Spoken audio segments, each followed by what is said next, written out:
So many international news media, and especially that of day before yesterday, and Italian news media is reporting that there will be a violent revolution in Nigeria. But before we go into that details, a repentant Boko Haram who joined into Nigerian military was caught. He was stealing magazine, taking it to the bandits. He was stealing so many things, including the uniform of the soldiers and so on and so forth. Taking this.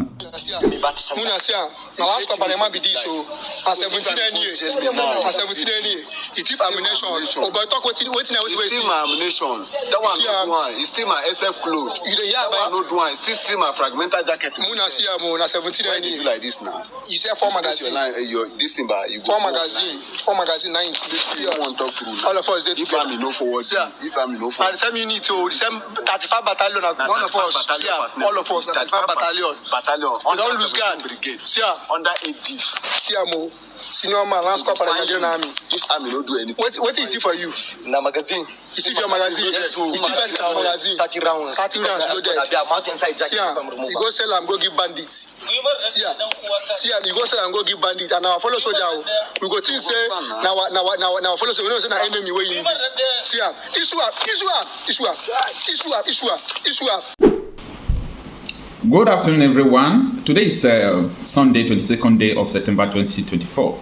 In this September alone, 4 international newspapers predicted that there would be violent revolution in Nigeria in this year, 2024. And the last one was day before yesterday. That was on Friday. An Italian newspaper published this. And this is what it reads. In Nigeria, un autunno molto caldo.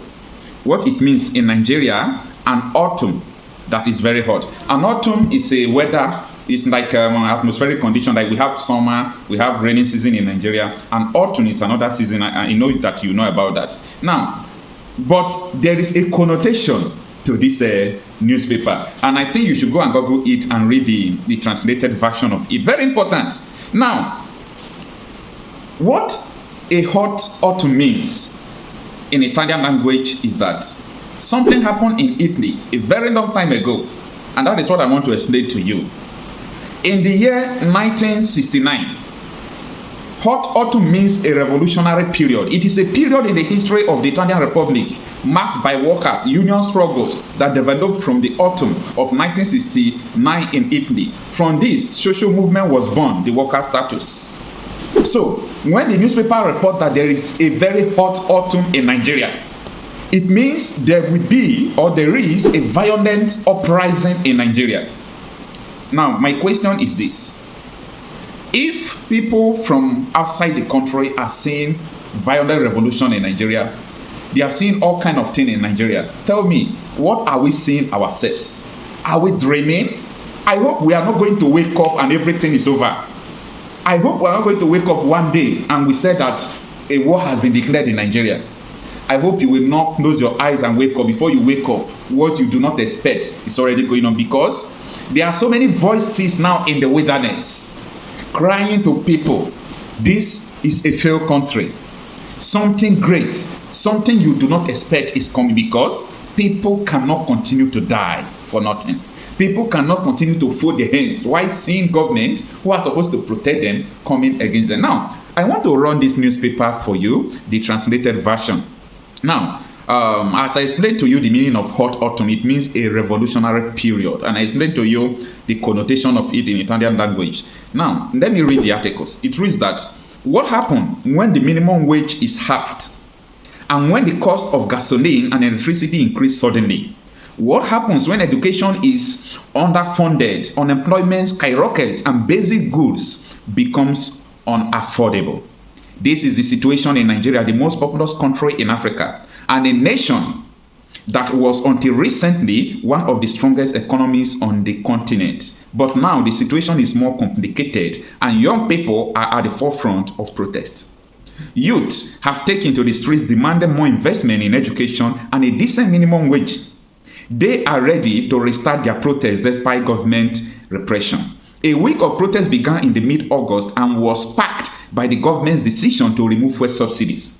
This move led to a sharp increase in the price of gasoline, which more than doubled from one day to the next, creating a ripple effect in the cost of goods and services. The middle and working class have been hit the hardest, with many finding it difficult to afford basic necessities. Fuel is central to daily life in Nigeria, not only for transportation but also for power generation, as electricity from the national grid is unreliable. With the subsidy removed, citizens are forced to rely on expensive generators for power, further adding to their expenses. Meanwhile, unemployment is soaring, especially among the youth, and inflation is out of control, making even basic goods like food and medicine hard to come by. The Nigerian government's promises of reform has not alleviated the crisis, leading to widespread dissatisfaction. In Lagos, one of the major cities in Nigeria, there have been massive protests with demonstrations chanting slogans against the government and calling for action on education, unemployment, and cost of living. The protesters are determined, even in the face of police repression and arrest. They insist on the need of a decent minimum wage and investment in the education sector. Despite the derailed economic situation, some sectors have benefited from government reforms, particularly the financial sector. But for the majority of Nigerians, life has become much more difficult. The government has urged that its reforms are necessary to balance the budget and modernize the economy. But for the average citizen, these changes have meant more hardship. The article continues to the last paragraph. As the protests continue, the international community is keeping a close eye on Nigeria. The country's stability is critical not only for the region but also for the entire African continent. Whether the government will respond to the demands of the protesters remain to be seen, but it is clear that the discontent will not fade anytime soon. Lagos, August 2024, by Vincenzo Giardina.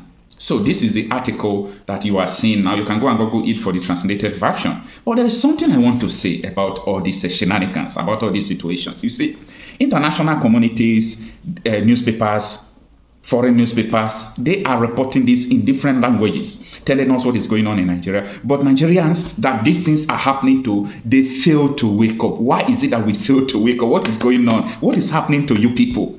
How hardened is the heart of Nigerians not to understand that this is a failed state? How hardened it is. And some persons will still be asking, what are we going to do? Let us begin to push. What are you trying to push? There's what they call Hyena's hypothesis for people who study mathematics. It's a kind of hypothesis that you will always arrive at negative result or outcome. Because for me, you go to election, you do this, you do this. We are just trying a failed hypothesis. As far as I'm concerned, it's not going to work. It's not going to work. Look at all the whole sector, everything about Nigeria. Everything about Nigeria is doomed. Everything about Nigeria is just doomed. So are we going to continue in a situation like this? Why can't you people ask necessary questions? We can't continue like this. It's not going to happen. Not in this world and not in the world to come. A country where government sponsors insecurity against their people. And that is why we keep on exposing all these things, because it is important that the world knows what is happening. So that when the citizens will vibrate, they know that, oh, their vibration is justifiable. Nigerians are too weak to react. Nigerians are too weak. Anytime someone finds food or water to drink, they will be comfortable. According to the defender, they will be suffering and smiling. If you talk, they say, oh no, don't do this, so don't scatter our country. Do you have the country? Because you were born and brought up from this dungeon, you don't know what it means to have a country. You don't know the right of a citizen. You have never even experienced a fundamental human right in your entire life. This is a very bad adaptation. Nigeria have a very bad adaptation. So many people have, they have adapted to poverty. They adapted to this bad situation, and for them, they believe or think that this is the way of life. No, that is not how life is. So many people are at the age of 40. They have never experienced life. You don't have constant electricity. You don't have road. You don't have network. You don't have basic amenities. No education. No healthcare. And you think things will continue like this? Politicians keep on deceiving you. Political regime change is not the hope of the people, because you yourself, you can't even vote, and your vote will have someone into a position. As far as I'm concerned, the political, gods, they will use their power, they will subvert your will, they will declare what they are going to declare, ask you to go to court. They will still steal your billions and use it to bribe the judge. It is time for us to wise up. What do you people want? What Nigerians want to understand that everything is gone already? What do you people want? Everything is gone already. For me, I have made up my mind. We know where Nigeria is going. We know where the end is going. The American military expert, yes. The article could be found in American Defense. Go and Google it. Nigeria to end in 2030. Nigeria to cease to exist in 2030. That is what the American military expert predicted. Different nations of the world are seeing the end of Nigeria. But people who are in Nigeria, what are they saying? 2027 election. I pity you. I pity those who do not understand the writing on the wall. However, it is important that I will begin to bring all these things that the international communities are saying, so that you people understand that we are not just saying all these things because we want to talk. What we are saying is the real truth. Your mainstream media, they are not telling you the truth. They are afraid to talk because they don't want to be bound. They don't want to be fined. But we are straight reporters. We don't care. We don't care what happened. Come rain, come sun. We are here to tell you nothing but the truth. And posterity is going to judge us. It's on the nation. And I must also add that the productive sector of our economy are the young people. And these young people, they don't use siren. They don't use convoys. And also, they are not even captured in the economic indices of our country. Let me give you a simple analogy how doomed this country is. You see, among the police, only 13,000 police officers are engaged in fighting banditry and terrorist activities.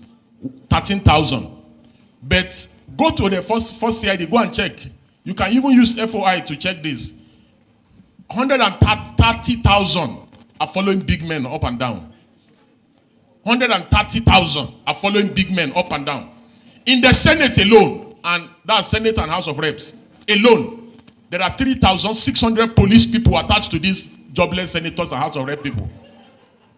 Why will insecurity not persist in the country? If you see one small boy, just because he does Yahoo, he commands 4 or 5 policemen. That's why the country is fucked. I'm sorry to use the word, the F word. The country is doomed for real, and there's no coming back from it. Any nation where the police, the SSS, the army are subcontracted to politicians instead of policing the nation can never work. Forget about this cosmetic surgery and all these things. And believe me, as we are here, I can assure you that there are more than 200 conferences going on in Abuja right now. Nothing comes out of these conferences. Absolutely nothing. If you go to Merit House, if you go to Transcorp, if you go to Sheraton, if you go to Ibro Hotel, even here, I think there are about 4 or 5 conferences going on here today. These are conferences, you print conference material, they do flyer, they do banner, we are wasting time in this country.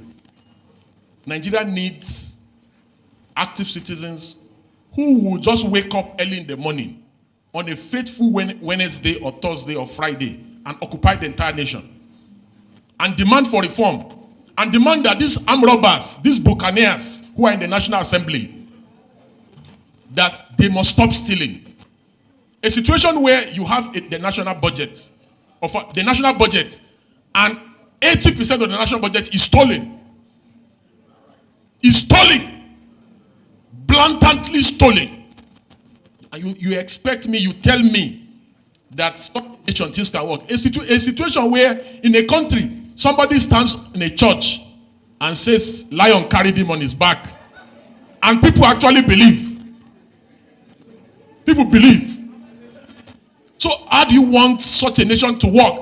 And again, can you really blame them? You can't blame them because go and check all nations of the earth where governments have failed. People turn to God and religion. That's why you see people.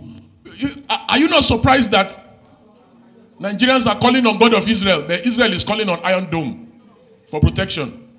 So having said that, it's also important to say that if not for social media, where will we have been able to see the Akpabios of this world that will tell citizens and insult them that and insult them that while you are protesting, I'll be eating.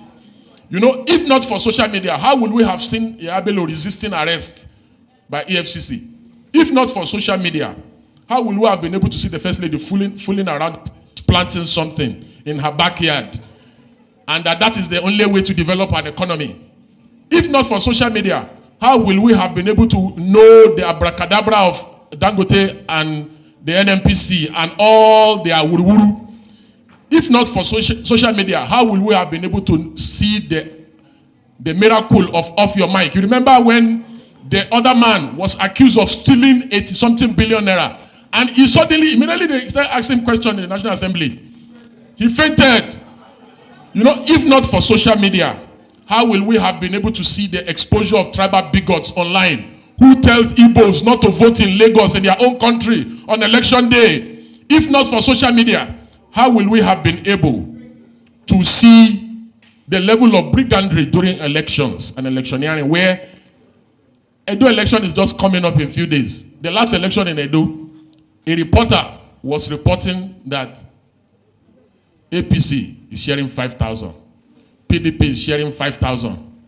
Everybody is collecting and everybody is happy. If not for social media, how will we have been able to see those unethical practices?